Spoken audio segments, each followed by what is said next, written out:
Dr. Sempra!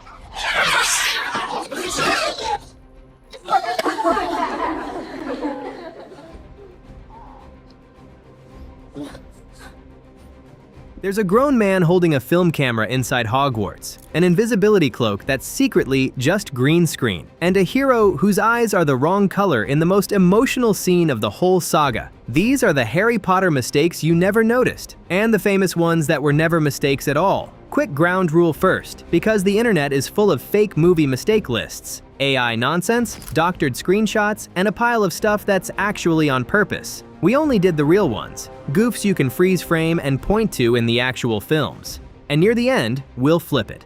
We'll take the most famous Harry Potter mistakes everyone repeats and show you which ones were never mistakes at all. Real ones first. And one honest answer to the obvious question: how does a billion-dollar franchise let this stuff through? Simple.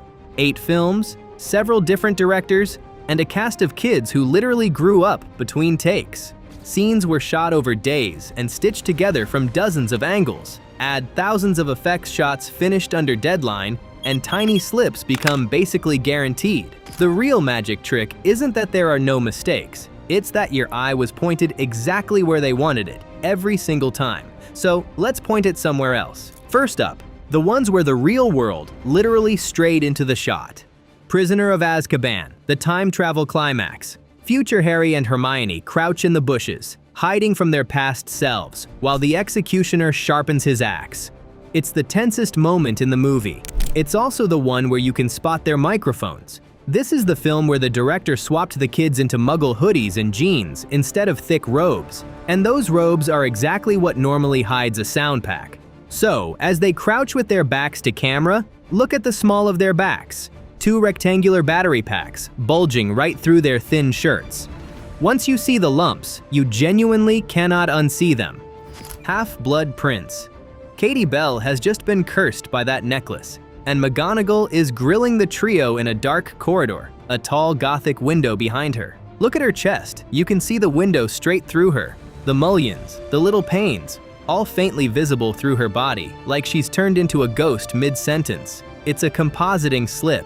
Her deep black robes blended into the dark background, and the layers came out see-through. The scene's so dim, and that floating cursed necklace so distracting, that nobody clocks the transparent professor. Order of the Phoenix, the Forbidden Forest. Hagrid's giant half-brother Grop picks Hermione up by the waist and dangles her in the air. Look down at her legs, or where her legs should be. Below the shins, they're just gone. Empty, smeary space where her lower legs and shoes belong. They had to paint out the rig that actually hoisted her up, and somewhere in that process, her legs got erased and never added back. You're so busy staring at the giant that you completely miss the half of Hermione dangling in his fist, and the most magical one in this batch. The first film, Harry playing with his new invisibility cloak. At one point, he drops it on the stone floor, and the inside folds over, flashing a panel of bright, flat, chroma key green. Because that's the secret. The cloak's lining was literal green screen fabric, so they could digitally erase whoever was wearing it. Clever trick, except here the prop flopped over and showed its green guts to the camera, and nobody painted it out. Your brain just filed the shimmery fabric under magic, so you never questioned the suspiciously filmed studio shade of green. Next, the gremlins that quietly rearrange things between 2 shots. Back to the very first film, The Welcome Feast. Harry gets sorted into Gryffindor, sits down across from Percy and Hermione, and then, one cut later, with no time passing at all, he's suddenly beside Percy on the completely opposite side of the table. He teleported across the bench mid-sentence. It's what happens when you film a room full of excited 11-year-olds over days and then splice together the best reactions. The floating candles get all your attention. Harry, double booking 2 seats, does not. Goblet of Fire, right after the second task in the lake. Hermione drapes a white towel over Harry's shoulders. And across the next few cuts, that towel cannot decide whose shoulders it lives on. It's on Harry, then back on Hermione, then on Harry again, about 4 separate times. And in one shot, the white towel quietly turns turquoise. A freezing water shoot, the whole cast passing towels around between takes, and nobody logging where it landed. You're watching Harry's face and worrying about the hostages, not playing towel detective. Order of the Phoenix, the Dementor attack in the underpass. Watch Dudley's shorts. As he runs in, they've got one pattern. When he trips and hits the ground barely a second later, they've got a completely different one. Wet weather shoots use backup copies of a costume so they always have a dry one ready, and the spares didn't match. The rain, the dark blue grade, and the long-awaited sight of Dementors in suburbia pull your eye clean off his wardrobe. Still in Order of the Phoenix, Harry jolts awake from the nightmare where he's the snake attacking Ron's dad. In the dream, thrashing in bed, he's in a light blue collarless tee. One shot later, sitting up wide awake, he's in a dark blue button-up polo. The dream footage and the waking shot were almost certainly filmed on different days, and the wardrobe notes didn't line up. The flashing, disorienting nightmare cutting is exactly what hides the costume change. And if you're enjoying this, if you're already planning to re-watch these films just to catch this stuff, do me a quick favor and subscribe. It genuinely helps more than you'd think. Okay, back to the Gremlins. Deathly Hallows. Part 1.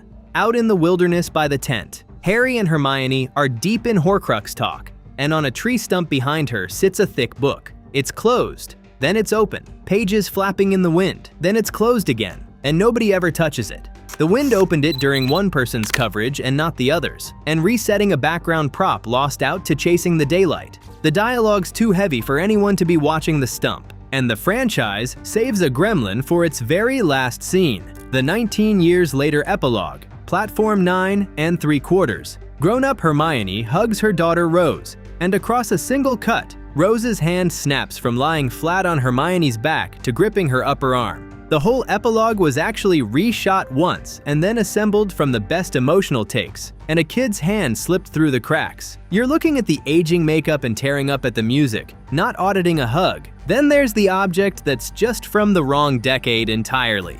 The first film again, The Hut on the Rock. The night Hagrid comes to collect Harry. It's the stroke of midnight on Harry's 11th birthday, which, on this timeline, lands all the way back in 1991. So keep an eye on Dudley's wrist, because he's wearing a sleek, backlit digital watch that absolutely screams late 90s, early 2000s. Totally wrong for 1991. The prop team grabbed a modern watch for the insert and never checked the calendar. You're watching Harry draw himself a sad little birthday cake in the dust, not reading Dudley's wristwatch. Okay, promise time. Here are the most famous Harry Potter mistakes on the entire internet that aren't mistakes at all. If we're only doing the real ones, we have to throw these out, on camera. You've heard that Harry's scar switches sides in Prisoner of Azkaban. It doesn't. That shot is filmed through a mirror on his wardrobe door, so the entire image is flipped on purpose. The scar, the parting in his hair, everything. That's the director showing off, not a goof. You've seen that clip of a kid bursting out laughing behind Hermione in the Great Hall, passed around as the funniest mistake in the series. It doesn't exist in the films. It's recycled fan edits and AI clickbait stitched together for views. We're not repeating it. People flag Hermione's crimped, frizzy hair in the early films as a continuity error. It isn't. That's a deliberate styling choice to match the bushy-haired bookworm straight off the page, on purpose, start to finish. Some lists swear the Great Hall house tables run the wrong way compared to the later films. That's not an error either. It's just set design that evolved across a decade of production. Different builds for different films isn't a mistake to catch. It's a movie set growing up. You'll see Quirrell's sideburns flagged as mysteriously appearing and disappearing. They don't drift by accident. That's an intentional prosthetic and makeup choice for the character. Deliberate, not a slip. And the big one, people swear Lucius Malfoy accidentally starts casting the killing curse at the end of the second film. That wasn't a script error. The actor improvised the spell in the moment, and the filmmakers liked it enough to keep it in. A choice, not a goof. Which leaves the two real ones we deliberately saved for last, because these two actually hurt. This one quietly undercuts the most emotional moment in the whole series. For 8 films, the saga hammers one line into your skull. Harry has his mother's eyes. It's the beating heart of Snape's entire tragedy. He looks into Harry's eyes and sees the woman he loved. There's just one problem. The actor playing Harry has blue eyes, and the young actress they cast as little Lily Evans in Snape's Memories has deep, dark brown eyes. So in the single scene where his mother's eyes has to land hardest, the eyes don't match at all. No contacts, no color correction, nothing. The flashbacks fly by, Snape's reveal hits like a truck, And the franchise's biggest emotional payoff is quietly built on a mismatch nobody fixed. And the most famous Harry Potter mistake of all time, Chamber of Secrets, the Dueling Club. Harry blasts Draco with a charm and sends him skidding back across the stage. Snape strolls over, grabs Draco, and hauls him up to his feet.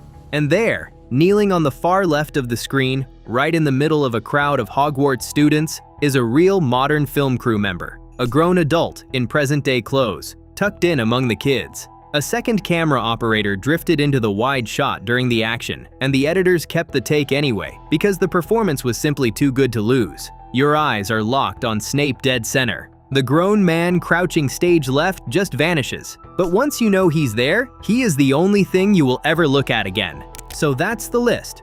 The real ones, and the fakes we refuse to sell you. Now I want the truth in the comments. Which of these had you reaching for the rewind button? For me, it's the cameraman. He's been hiding in plain sight in one of the most watched scenes in the entire series this whole time. Tell me the one you'll never unsee. And if you want a part 2, the later films are absolutely loaded, so say the word down below. Thanks for watching, we'll see you in the next one.